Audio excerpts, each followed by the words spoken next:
Well, good afternoon. My name is Mike Wilson. I am the Executive Director of AIA East Bay, and welcome to Crushing the AREs. We're pretty excited about our program today. Kevin, if you turn your camera on, I will go ahead and introduce you. Everyone, this is Kevin Griendling. He is your instructor today, as well as the instructor on our Prep ARE program that we are in the middle of launching and building. So without further ado, let's get started. Kevin, it's all on you now. Great, thanks. Like Mike said, my name is Kevin Griendling. A little bit of background about me.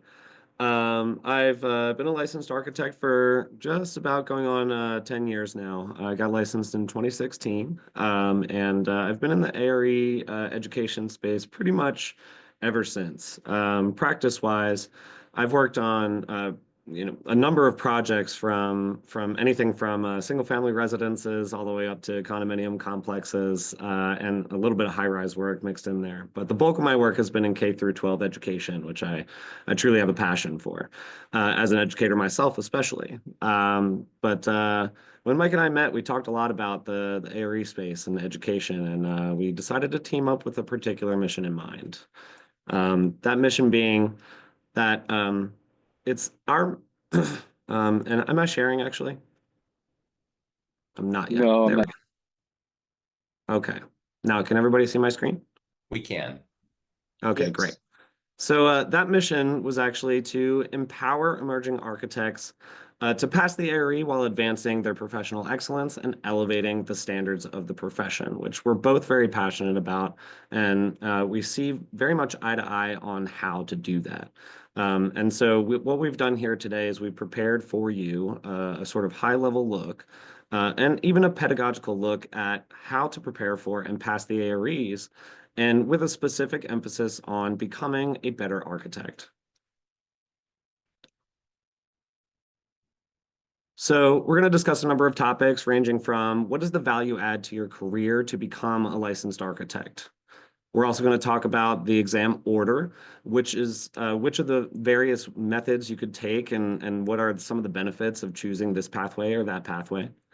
We're going to talk about the resources that are available for you throughout all of the ARE industry. We're also going to talk about a bit of a scientific look at some study habits and what might work for you and what might not.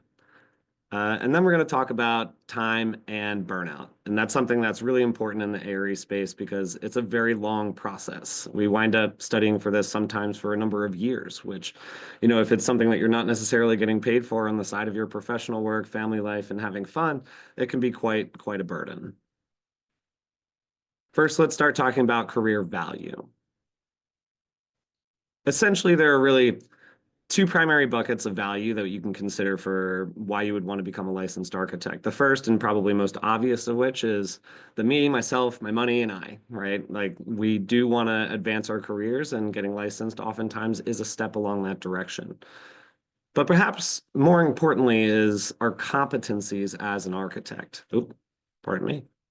Our competencies as an architect is essentially tied to what NCARB has outlined as a competent architect. There are 16 core competencies that NCARB has outlined as defining what is a minimally competent architect.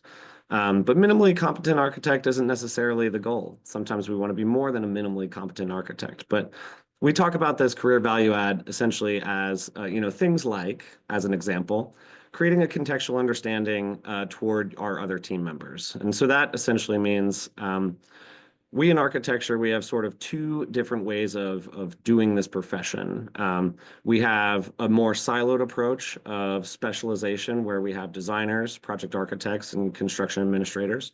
And then we have usually for smaller firms, we have other firms that you kind of wear all hats. Regardless of which way you fall, the ARE process is about holistic understanding, and it helps us to contextually understand what the roles are throughout our team, and as we're working through our projects, how we actually pass the vision of the project or the why statement or the purpose of the project, how we pass that through all the way from, initial conception all the way to completion. And the ARE process and the 16 core competencies absolutely helps you embed that into your career, regardless of if you're a generalist like myself or if you're a specialist. We also look at risk mitigation, which is something that can span beyond just ourselves. This is another example of just one of the 16 core competencies, um, where we look at risk mitigation, but it's not just risk in terms of the project or for the firm, but it's also for you. You, as a licensed architect, now have an understanding of risk in the project, an understanding of risk for the firm, and an understanding of the risk that you take on as an employee working in these firms. And so I certainly had a number of things that have happened in my career where I was so thankful that I took the journey, not just because I became a licensed architect, but it gave me the knowledge I needed to navigate the complexities of the building code, to interpret it correctly. And even in the face of an event where I had an inspector who was telling me that something was incorrect and would have cost a lot of money, had to really dig down into it. And I wouldn't have been able to be successful in that situation if I didn't have the ARE experience, in my opinion. Um, so additionally, back to kind of the me, myself, my money, and I, it absolutely does increase your ability to earn more money. Um, but that's not necessarily a realized action as soon as you pass the ARE. For some, it may be your firm gives you a boost in money. For others, it may be that it just increases your overall value, which is a bit unrealized until you can prove that value. What it does do, though, is it gives you a wider skill set. And that wider skill set can certainly earn you more money because it increases your value across the board. You can now take on more responsibility. You can do more things surrounding your immediate job function. And you can usher the project a little bit better, even if you're siloed and specialized, from start to finish, and really ensure that that why statement, that purpose of the project is preserved. And then lastly, we talk a little bit about opportunity. I said opportunity to earn more money, or opportunity to usher the project from start to finish. But that with that wider applicable skill set, you also have a lot of opportunity within your firm, with the project, and your career overall. So that means also job security. So it can be job security in your firm because you're increasing your skill set, or it can be job security and flexibility if you're looking for a promotion. It can also be job security if you don't want to stay where you are and you're looking to move on. It's certainly a valuable resume builder. Next, we're going to get into the exam order. This can be kind of a complex topic. It's also highly specialized. So we're going to go through a few things with regard to this. The simplest way to think about this, and the way that NCARB outlines it, is that you can take a linear approach. This is valuable for people that may actually really like the kind of narrative of architecture, or for generalists like myself, those who like a structured storytelling. NCARB has outlined the matrix as practice management, which is your practice functions and project functions at the highest level, the business side of architecture, into basically, if you want to break it down, you can say it's almost like schematic design, design development, construction development, and then construction and evaluation. Um, but that's not necessarily for everybody. There are some other ways that we can study for these exams, one of which that I tend to really stress because we have to think about this as dynamic, responsible professionals with a dynamic and diverse life. Um, we essentially can look at it from two sides of the coin, the avalanche and the snowball method. The avalanche method is really essentially choosing whatever the hardest is first, and then the rest should fall easy. And that's very subjective because it's the hardest for you.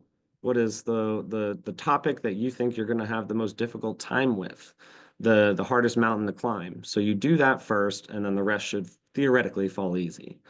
This is probably best for people that are, usually like fresh out of design school with design knowledge, or have like a very strong technical background, that they know the ones that are going to be easy for them. And so they have to study for the ones that are not necessarily going to be easy for them. The other one being the snowball method, which is the easiest first and the hardest last, trying to build a snowman. That last little bit on the bottom rung of the snowman, that snow gets pretty heavy and it's hard to roll. This is kind of like due to fatigue and difficulty, because the last the last exam is going to be the one that is theoretically the hardest. And so you have to pay attention to how you're expending your energy throughout the process. This particular method is probably best for people who really would strive for that easy win to give them a building, like a vote of confidence that they need to build confidence with an early win. So you tackle that easy one first. And you might be surprised to find that behavioral economics, there's some research that shows that these early wins, or otherwise, you could call it positive reinforcement, significantly increases your long-term goal completion. So that is something to keep in mind. However, um, probably the most popular method, the one that if you've been in, the ARE community before, you probably have heard of it. If you're brand new to it, this might be brand new to you, but that's great. It's the most suggested one, and it is the grouped method. Uh, the grouped method is essentially that you have packages of overlapping and similar concepts about these area exams. So we'll get into that now. What we're looking at here is that grouped method, where you basically take practice management, project management, and construction and evaluation together because they're kind of contract heavy and sort of business heavy, and you package them and study them together because of their overlapping concepts. Project planning and design, project development and documentation because of their technical and project-based nature. Those are often packaged together. They have a lot of overlapping content, quite a bit. And then that programming and analysis one is a bit of a misnomer. It kind of hangs out there on its own a little bit. But there's actually research behind this too. And it's fairly strong. It shows that interleaving is the term, or mixing subjects, improves long-term retention and transfer of knowledge. And that's essentially by promoting a deeper processing, because you're associating concepts that are similar to each other. And that's very important to know too. That may be valuable to you. But they also have sort of related, also on the note of those related and similar concepts, it promotes efficiency in your studies. And that's kind of the biggest value add that this method presents to most people. I want to introduce kind of a new one that perhaps those of you have not heard about before. And this is essentially called cognitive load management. Cognitive load management is the idea that you're spacing out cognitively heavy exams between lighter ones so you can reduce burnout and improve retention. This one takes a whole lot of knowing yourself. Because each exam, like we have our own strengths, we know which ones are going to be hard, we know which ones we might want to study together, but you have to manage how you're going to sort of string them together to say, this one's going to be hard, this one's going to be easy, this one's going to be hard, this one's going to be easy. And you can always shift them too. If for some reason you want to put the business ones together and shove that up front and then just try and manage the rest later, that's totally a manageable thing too. And we'll talk a lot about knowing yourself in this presentation as well. So one of the things that's really important to note too is that when we talk about the order of the exams, one of the things that I notice a lot of the ARE community doesn't really talk about very much is how to manage it when I fail. Um, if it basically, if you fail an exam, after, let's say we take project planning and design here first and we fail it, do we wait and try to pass it again 60 days later before we move on to construction and evaluation? It's one of those concepts that you could take it perfectly if you wish. If you have the time to wait, if you're not in a rush, you don't have a goal line that's set for a certain time frame, that's very manageable as well. However, if you do fall out of order, my advice to you is don't sweat it. Don't wait. Just move on to the next one. These concepts are high-level concepts. They're not meant to be a hardline science that says you have to do it this way. You could always say, now that I've failed project planning and design, before I move on to construction and evaluation, I'm going to squeeze in project development and documentation. I'll try that now. That'll fit into that 60-day window. So, and again, we'll talk a little bit more about scheduling as we move on too. Next up, we'll talk about resources. The ARE industry is absolutely rife with resources. There are so many different types of resources that can serve so many different types of learners, that I think that, it's not hard to find the right resource for you. The study materials are going to be made up of essentially the basic source materials. The source materials are what the NCARB matrix says the exam is actually written from. And that is true. The exam writers will take these textbooks, they'll look at the content of the textbooks, and then they'll write questions for the exam. So this is your source material, and it's one of the most reliable ways that you can study for your exams. It's the deepest study that you can do. So for instance, the Architect's Handbook of Professional Practice at 1,400 pages or whatever it is, there's a lot of knowledge in there. And it's an essential textbook for practice management and project management. It's very difficult to pass that without being able to do the deeper read. Um, and then as we move on, there's what I would describe as supplemental study platforms. And these supplemental study platforms essentially will take those source materials, try to digest them for you, and deliver them to you in a way that gives you, the concepts of what's going to be on the exam through their eyes, and what they have advised that you should study, what is most likely to show up on the exam, or perhaps they go a little bit deeper and they try to teach you, a whole lot. So we have Prep ARE being produced by me and AIA East Bay, Amber Book, Black Spectacles, Hyperfine. You've probably heard a number of these. But their supplemental study platforms are there to give you a whole host of different types of resources that you can study from. And they all serve different types of learners, which we'll get to in a moment. Lastly, we have singular products. Some of us may only have time to take flashcards, and so something like an ArchiFlash is great.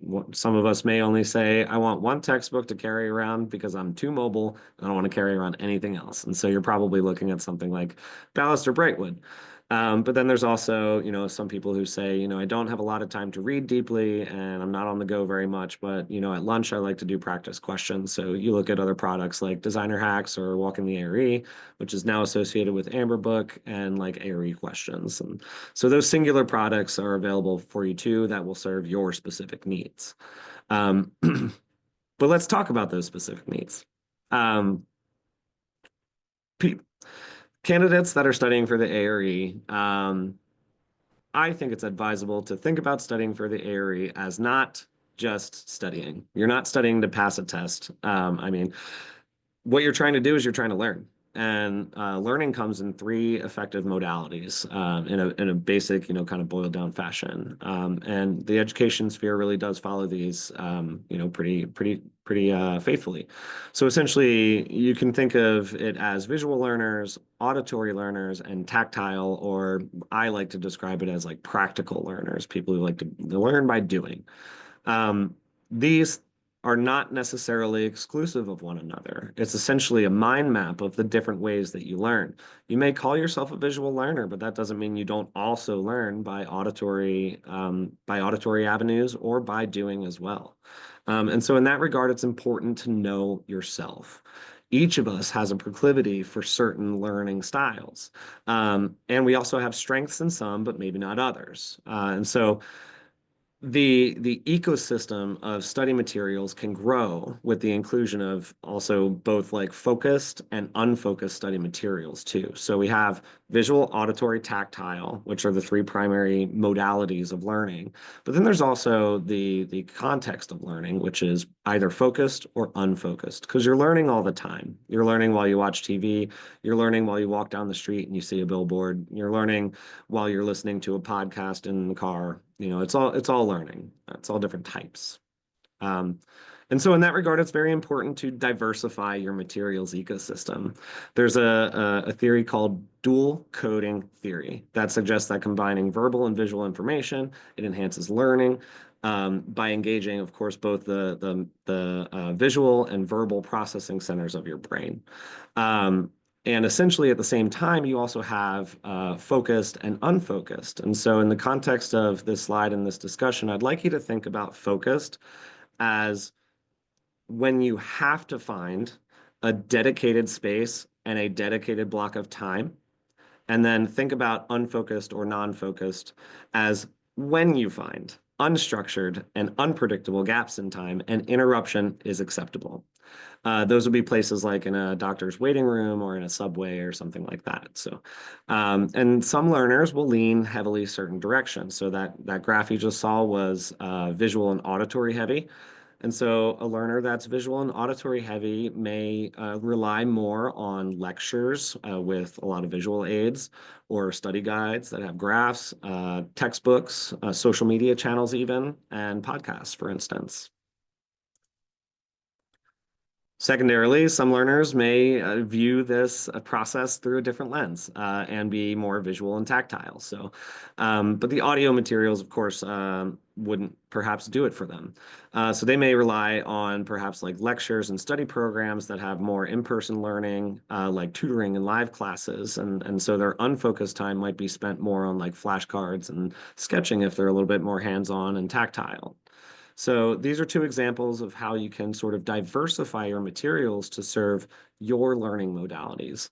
And then secondarily, what are you available? What contexts are you available to learn within? So let's start talking about some of those study habits. Once you know where you can study and what you're going to study, how is it most effective for you to study? And these are some of the best tips that I could ever give to an ARE candidate.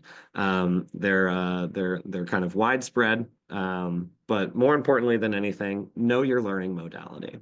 Um, that is a self-guided exercise. It's important to do some introspection. You can certainly find some diagnostics, and if you need help finding some diagnostics to some tools to help figure that out, feel free to reach out to us, and we'll help you find the right way to find your modality. Secondarily, as I just mentioned, be sure to mix your learning styles between focused and unfocused. And then also, or sorry, mix your learning context between focused and unfocused, and then also mix your learning styles between visual, tactile, and auditory for whatever works for you. It's important to note that cognitive flexibility theory definitely shows evidence that mixing learning styles enhances your ability to adapt and process information more deeply. And that's critical for the mission of becoming a competent architect and becoming beyond a competent architect. Um, in a slightly different vein, if this is your first time, I have rather unique advice for you, I suppose. If it's your first time, just go see it. There's certainly value add to not spending 2 to 6 months studying for a test you've never seen, and you're wondering, how long do I have to study for to make sure that I pass this very first test? Uh, it's valuable to just go see it. In my ARE studies, one of the things I did, because I was reading the study material and I said, I don't know how this study material relates to the exam itself. The concept that I went with was, let me just go see the exam, see how the questions are written, so that when I'm reading this content, I know how to sync up and expect that content might appear on the exam, which I think profoundly helped retention because it puts it in the correct context. Secondarily, if you're working through the AREs and you are worried about the money, you're thinking, oh, I have to pass this because it's so expensive. My advice to you is don't let it adversely affect your life. Can you afford it? If you're in a place in your career and your life where you're either not financially stable, you hopefully have or can make life balance, or if you can't do that, if you're too saturated with responsibility, you just may not be ready. And that doesn't necessarily mean don't study. That doesn't necessarily mean don't take an exam. If you do find yourself with some money and you can afford it, go for it. It's not going to hurt. The purpose of the ARE process is that it helps you learn, it helps you grow. And it's very valuable to think, if I'm not going to be able to support my life, and if I'm going to be worried about paying my bills, it's going to be near impossible for you to really truly focus on the content and embed it and become that competent architect that we want to become. And then lastly, um, have a ritual. I like to say have a ritual. Rituals are really important. they help inspire us and motivate us along the way. So my ritual when I passed an exam was I would always at the time I would always get my results in the morning on the way to work. So if I saw my pass results, if I saw my results were a pass, I would put on Jay-Z's onto the next one for my ritual, and I would just blast that all the way to work. And that helped inspire me to know that even though this was just my first pass and I have to do this, you know, 5 more times, it helped inspire me to know that I did it and I've got another one and I can do it again. And then secondarily, if you fail, first off, also celebrate because you've done something for your career. You've elevated your professionalism, your knowledge base, and your expertise as an architect, and that's incredibly valuable. But then secondarily, think about that ritual as not just a celebration, but also how do you internalize that experience? Maybe that's meditation, maybe it's taking notes. Um, you know, it's important to find your route for how you're going to tackle the next chapter. But again, don't forget to celebrate. Let's talk a little bit about time and burnout. Time and burnout, there's actually quite a bit of you know, kind of psychology that you could get into. We're going to start with one of the simplest ways that I think I can help you along this journey, and that's to set both stretch goals and satisfactory goals. Um, I had a boss once in the early stages of my career. It was my first job out of college, and she asked me. She presented a task, something I needed to do, and she said, "How long will this take you to do?" And I said, I think a day." She said, "Take three." And that's I think true of so many of us as professionals because you know we think we can do them so fast. We think if everything goes perfectly, I can pass these exams in 6 months, you know, or and some people do. But that's not everyone. And in fact, it's not the majority. So I think it's very important to say, I would love to pass these in a year or whatever the timeline is that you're available for. I would love to pass these in a year. However, you know, due to my life circumstances and what I'm trying to achieve in my career, if it took me 3 years, I would be happy with that. That means that, you know, if you break that down, you've got essentially 2 months per exam, or if it's going to be 3 years, then you've got 6 months per exam, and you don't have to sweat it too much. That way, if you fail and you miss that 2 month timeline, you still have 4 more. And then you might get lucky and make that time up elsewhere. You know, you may pass the next one in 2 months, or you may pass a couple of them really quickly and get back on track to what your ultimate goal is. So that's very important. I use it all the time. I always have a stretch goal and a satisfactory goal.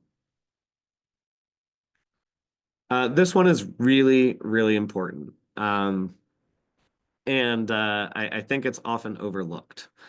You have to talk to your people. The people who are around you are the people essentially that support you. You know, and whether that takes any form you want to call it support, they're the people in your life and they have expectations of you and you have responsibilities to them. So whether that means you have a family or kids, if you live with a partner, if you happen to have roommates, you have to study for a really rigorous exam. And that doesn't always happen at the office. You know, hopefully you can, but not everybody's situation is the same. For me, you know, in the process of producing the preparatory course series, I had to talk to my partner and I had to tell her all about what this process was because I've done it before and I knew a little bit what to expect. And I had to tell her that I'm about to go into this sprint. The sprint is going to tax me in these ways. My logistics are going to change in these ways. My availability to you is going to change in these ways. And it's a really important conversation to have. But also, the most important thing you need to remember about that is that it may not be up to you. This is a negotiation as much as it is trying to lay out what's going to work for you. So you may have to make some concessions. You may be saying to yourself, I know I can get this done in a year if XYZ, but your life circumstances might not allow that. And so you may have to settle for, oh, this may take me 2 or 3 years. Um, Next up, I think it's important to plan around life events. Again, if you set such an aggressive timeline and you're trying to get this done in a year, How many events do you have coming up in your life? Personally, on another personal note, I have 5 weddings to go to this year, and it's going to be overtaxing. So I know I need to work that into what I'm doing in my life. Um, so these are things like consider things like if you're getting married or if you have a lot of weddings to go to, if you're moving, if you're having a baby, or even if you're caring for someone who's sick. These are things that tax us a lot in life. And oftentimes when we're in our bubble, when we're sort of in the pipeline of trying to get things done in our career, we forget that these things affect us and they affect the way that we might be able to achieve our goals. And again, this is also about motivation. Setting realistic goals is going to help you motivate yourself along the way. And then lastly, health and wellness. There are 2 different schools of thought on this, and I want to talk with you about it quite deeply. Absolutely, when it comes to cognitive science, being healthy and having, balanced wellness in your life in a number of different categories is going to help your cognitive performance. It's going to help your pass rates. It's going to make everything better. Um, However, not all of us can do that. Not all of us are really that healthy minded. And so I have some advice for the rest of us. Um, if you're available to change your lifestyle in certain ways to improve your health and wellness, please do. However, if you don't, or if you're not available, don't do it the day before the exam. That's not advisable. So if you're a person that likes to drink coffee, or if perhaps sugary foods are more your thing, the morning of is not the day to say I'm going to cut coffee, eat a banana, have a mango smoothie, and go into this exam and kick butt. That's not going to be really conducive to your body. Your body is not going to perform very well because it's not what it's used to. So my suggestion to you is that if you get to the exam day or even the weekend before, don't make any major changes.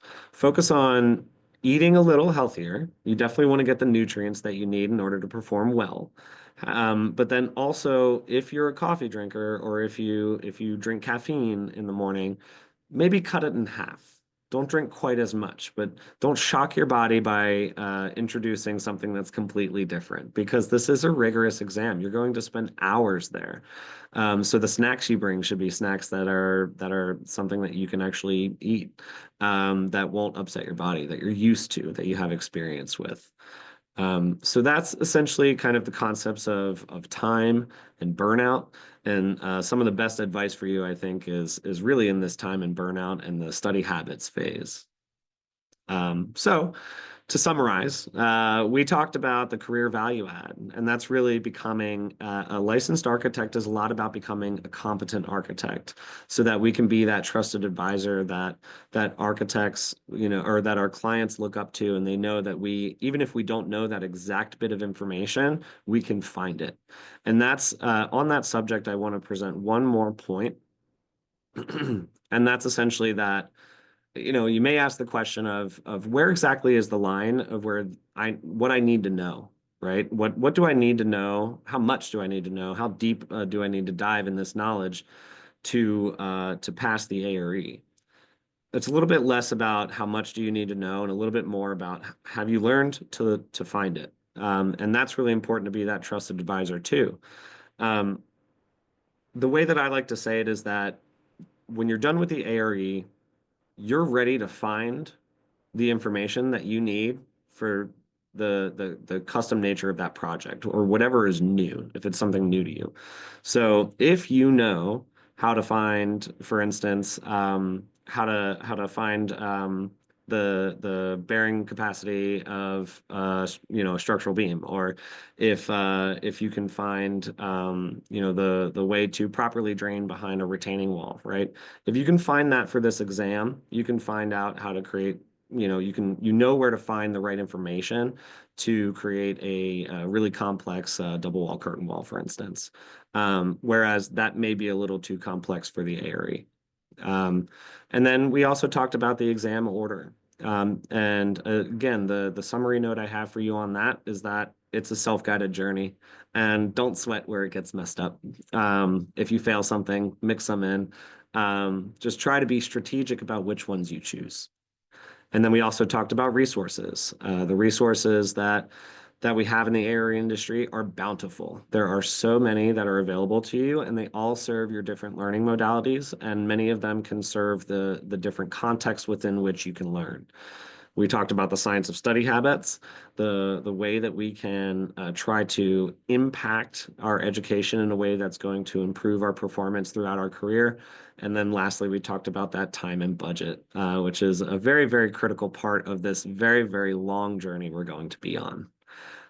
So with that, I'd like to open it up to questions. I guess Mike, if Mike is going to be on the chat, so if you have put your questions in the chat, we're going to be able to answer them. And so he'll kind of pick a person's question from the list. We'll go in order. And if we don't get to anyone's questions today, we will make sure that we respond to you via email. Yeah, there's enough, there's the right number of people in the room so we can go ahead and just unmute you. You go ahead and ask your question. Thank you, Let's Mike. start off with Jorge. Jorge had a question. Jorge, would you like to unmute and go ahead and just ask? Yes. Hello, Kevin. Hey. So when applying to CAP, they ask if we have completed the AXP. Is this just the hours or does it include the exams as well? The AXP is just the hours. Yeah. Okay, thank you. Mhm. Any other questions? Go ahead and raise your hand, or there's Pong. Go ahead. Hello, thank you for the presentation. I was Welcome. wondering regarding my exams, you mentioned that the three sort of the project management, practice management, and construction is like one bulk and then or one group, and the other PA is its own group, and then PPD and PDD is its other group. So Mhm. would you suggest you take it by that order of groups, or like as in clusters basically? Yeah, that's a very good question. To sort of reiterate some of the concepts of what I said in that one, that is the most commonly suggested method. And a lot of what I talked about today is knowing yourself. You may start down that road, but you may have to change it up. You also need to consider what way do you want to tackle these exams. So I presented the avalanche or snowball method. I would say to you, think back to the cognitive load management piece that I said, and also uh, essentially, is it going to kill your confidence if you fail the first two or three? And how much is that going to affect you personally? Are you the type of person to overcome that in the beginning, if that's not your expertise, or should you start with something a little easier that you know better, that may actually be more conducive to an early win? Will that help you psychologically to be inspired to continue on to keep kind of to keep trekking through this thing? So yes, it's widely, yes, I advise it. It does make a lot of sense. There are a lot of efficiencies that you can find. But if you look at those first few exams and you say, I have absolutely no idea how to do any of this, and it doesn't seem conducive to me, but I know a lot about how to put a building together, then you may want to think about swapping that around and maybe doing PPD and PDD first. However, I will say this, one of the reasons why it is suggested to do project management or practice management, project management, and construction and evaluation first is because they are probably the easiest to study for if you don't know them. Because you pretty much need the AIA contracts and the Architect's Handbook of Professional Practice. You can learn everything you need to learn about those exams just out of that. I see. Versus the other three kind of needs more experience and also, I guess, logic behind it, right? Not just studying the materials and knowing the materials well, but Right. also reasoning, Mhm. answering questions. But I Precisely, guess, yes. and on that, I guess avalanche versus snowball or what is it? Snowball? Avalanche and snowball, yeah. I was wondering to combine the two and making either a hill or a valley, sort of having hard, easy, hard, or easy, hard, easy sort of sequence. Yes, so that was I called it cognitive load management, which is a little bit more of a, scientific term, I guess. But yes, that's essentially the same concept. That helps you manage your stamina effectively. If you're the type of person that you kind of need a break in between, you may want to start with the one that you think is the hardest that you could possibly do. And then after that, take the one that you think is the easiest. It's an energy management, stamina management thing. Thank Yep. you so much. And any questions? Thank you. Any other questions? Kevin, while people think about their questions, oh, actually, here's one from Ali. Ali, can you unmute and go ahead and ask this question? But that was a thank you. That was not a question. I think those soft matters that you're dealing with a lot of other things rather than just reading and preparing for exams, talking with your family and allocating energy and all that. I'm not sure if you would get this kind of advice anywhere on any other platform that is providing ARE preparation or science. These are very important. So thank you for communicating and mentioning. Thank you. You're very welcome. Yeah, those are some of the ones that I think are most overlooked and also have the greatest impact on us. Because it's not an easy process, and it's pervasive through every aspect of our life if you want it to be and if you allow it. Other people, you may study a little bit more casually and just kind of try here and there, and that's okay. One of the great things about NCARB removing the rolling clock is that makes uh, that alleviates the pressure for those of us professionals who wish to do it more casually. Any other questions? I'm sorry, I might have missed something there. Can you speak to the stop, like them no longer having this rolling clock thing again? So yeah, the rolling clock, either it's gone away or it's going away. So it used to be 5 years that you needed to pass all of your exams in order to get licensed. And if there was an exam that you hadn't passed and 5 years had elapsed, you had to repass that again. Oh, that's great. Mhm. Yeah, I was really happy that they did that. And in the first few videos of some of our courses, we talk about some of that too, like some of the pressures that are happening on the courses of on the exams rather of what NCARB is doing and what's kind of most modern in NCARB's exam specifications. I see another question from Peng. Would you like to ask that one, or would you like me to read it? Sure, I can unmute as well. So I'm a current student, and so at the undergraduate level, and although this has been encouraged to hold off, but I was thinking still to take advantage of my current student status, as there's some flexibility in the schedule to prepare for AREs compared to courses in the professional setting. So during I guess the next months, 1.5 years, I will have some opportunities to listen in on some upper level courses that seems to be more related to likely PPD or PDD, and possibly also PA as well.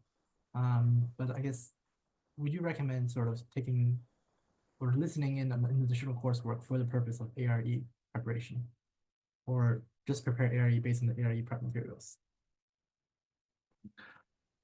So I think I understand your question. I think you were saying you want to listen into upper level classes that you have not gotten to yet to get additional knowledge that will help you pass AREs now while you're in school or later after school.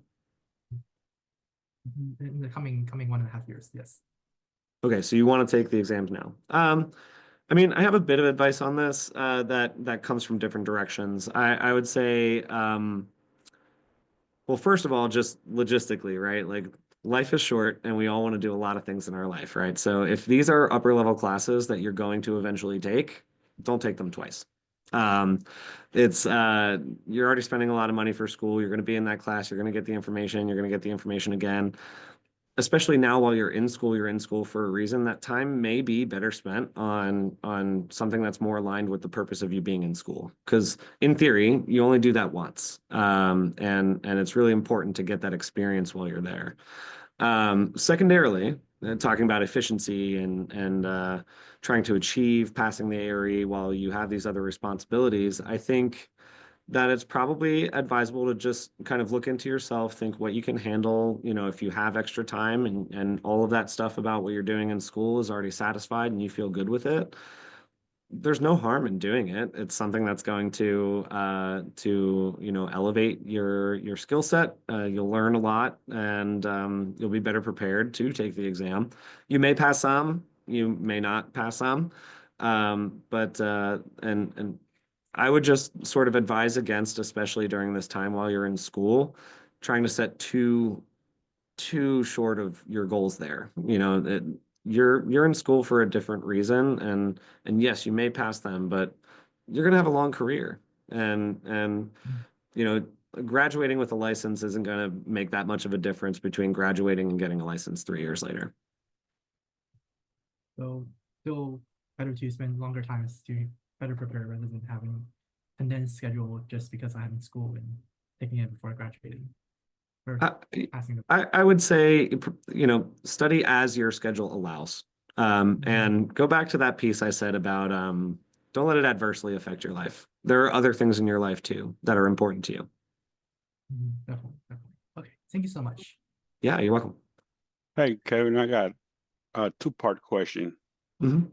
So on the prep ARE, how many of the exams are rolled out already, like practice management and then project management? So we have content among all exams, but we're also rolling out new content on all exam sections consistently too. So we've got pretty much a full suite. But if you have questions about what exact course offerings we have, I'd point you to Mike. Mike has kind of the current what's published. I'm more kind of producing the content, and so what exactly is published right now, I'm not the one who knows exactly what's on the site. Mike will also put his email in the chat for everybody for the AIA to reach AIA East Bay, and they'll be able to talk to that a bit more. Yeah, and everybody, you can just use the prepare at aia.org that I posted in the chat. To answer your question, Jorge, there are 4 of the sections are completed, so you can jump in and start taking those. We've added a 5th standalone section called contracts, which overlaps all of them. So, think of this as a bundle. So we have 5 courses. 4 are directly related to the current sections of the ARE test, and in the next 2 months we'll have the final 2. So we're a work in progress, which I'm going to put a note here, which is why we're super excited to talk to you folks and hear back from. So anyone who's in the system right now and taking tests, the feedback for things like, yes, we really love that you guys are the ones that have an app. I had one person that just passed project management, and she told me it was a lifesaver because she'd listened to the videos in her car. She admitted safely, but that was her time when she really wanted to do it, and she did that through the app rather than sitting in front of a desk or having her tablet handy.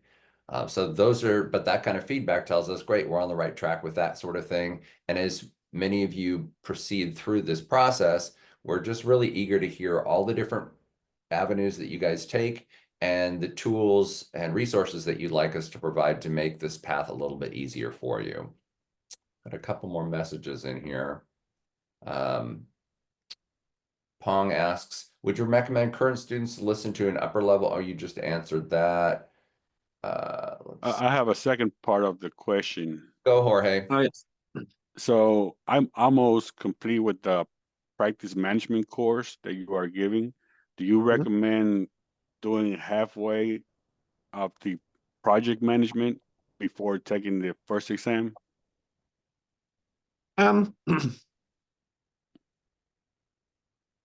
I'll say it this way. It certainly wouldn't hurt. And if you haven't taken the project management exam yet, that's going to help. So What's great about those two courses is that there is a lot of overlapping content. You know, when you think about a project manager is essentially the next step on the rung to, you know, firm leadership. And so they're thinking about profitability of the project, which affects profitability of the firm. So they're very interrelated, and there certainly may be some value add there. But again, do you have the time to study both? When we prepare these courses, they're prepared to give you the essentials that you need for that exam. And also, it's really important to note that we don't duplicate information, right? So there may be some concepts on that overlapping. There may be an overlapping concept that may help you. So yeah, I would advise it, but only if you have the time, because you have the essentials you need to pass practice management in the practice management course. Also, I would mention to Jorge that we've got a ton of practice tests available. Those are free to anyone. So you can sign up for those, but that also, you know, take a couple of those and you'll really know how well you think you know, the material, and are you, ready to go and get tested. Looks like Eric's got a question. Eric, you want to unmute and ask the AXP question? Totally. Yeah, so I was just wondering, I think it would be difficult to get practice management hours at my firm, at my level. I'm in like a designer one position. Do you have any advice for like a young designer trying to get this sort of experience to get this knocked out? And I don't know, just to know it. I certainly do. It's not the most robust advice, but I can expand on it. But essentially, the squeaky wheel gets the grease. Um, you need to tell firm management that this is valuable information that you want for your goals, for something you want for your career. There's, you know, and unfortunately, those are some of the things that we have to manage as professionals in the real world. You may have a boss or firm leadership that are not really that caring about whether or not you get licensed, or trying to give you the right experience that you need. And I've heard of some tragic cases of people needing to move to other firms to get it. But definitely try, you know, tell them what it means to you, and tell them, say, like, can I shadow you one day a month, or, you know, once every 2 weeks, can I shadow you for a day? And that'll help you get, you know, some of those hours. Thank you. Yep. Any other questions? Maybe Pong has another question. Pong? Oh, he's put his question in the text there. Right on. But just something I just remembered, it's already end of March, so within a month or so, NCARB will be rolling out the drag and drop questions. So before then, if you guys want, feel free to download a spare copy of the slightly outdated, but still very useful practice exams from their official website. Yeah, and thank you for saying that, actually. Bear in mind that the question is it's still a question. It's still related content to the exam. So they may take their drag and drop questions and just reformat them into another question. It may be a multiple choice with graphic options. So that's something to keep in mind too, that just because they remove drag and drop, that older or outdated practice exams, for instance, that have drag and drop features are still valuable to you.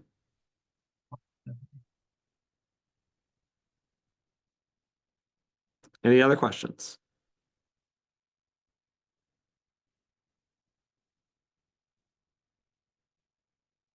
I'd like to make a pitch to everybody in the room. This has been a good interaction, but every Sunday from 11 to 12, we have a Zoom room open for anyone that wants to come to ask these questions, and it can be anything from any of the 6 sections, or study guidance, or just a shoulder to cry on. So that we call that our office hours, and we'll be doing that 50 weeks a year. So use that as a resource. That's a really good place to just pop in. One thing is you can ask the questions in advance if it's complicated, like an AXP issue or something, and we'll find the resources and get it to you when you show up. So I think we have time for one or two more. I want to ask Kevin, of all the advice you could give, what would you say is the most important for somebody who has not yet started or is early on in the process, that you think is really could be really helpful? Yeah, great question. I think it's very valuable to cast a wide and shallow net at first.